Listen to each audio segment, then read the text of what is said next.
বন্ধুরা, আজ বলবো আফ্রিকার একটা রহস্যময় দেশের সম্পর্কে, যার নাম সোমালিল্যান্ড। প্রথমে জানি এটা কোথায়। এটা কোনো নতুন দেশ না। 1991 সালে সোমালিয়া থেকে আলাদা হয়েছে এই দেশটি, কিন্তু বিশ্বের কোনো দেশই এখনো পর্যন্ত এটাকে আসল দেশ বলে মানেনি। শুধু গত ডিসেম্বরেই শুধুমাত্র ইসরায়েলই প্রথম স্বীকৃতি দিয়েছে এই দেশটিকে।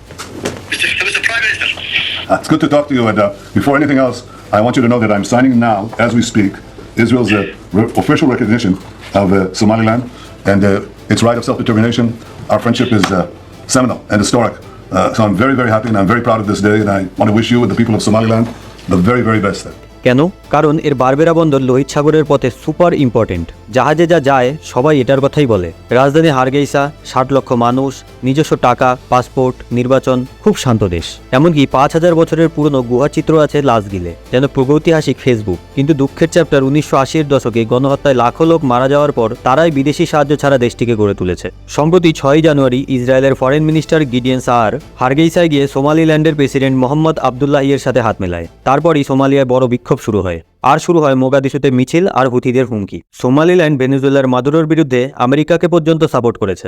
ইসরায়েল এখন ভারত ও ইথিওপিয়াকেও চাপ দিচ্ছে সোমালিল্যান্ডকে স্বীকৃতির জন্য। ভারত কি সোমালিল্যান্ডকে দেশ হিসেবে স্বীকৃতি দেবে? কি হবে পরে এটাই দেখার। ভিডিওটি লাইক এবং শেয়ার করুন, কমেন্টে আপনার মতামত জানান, আর সাবস্ক্রাইব করতে ভুলবেন না। ধন্যবাদ।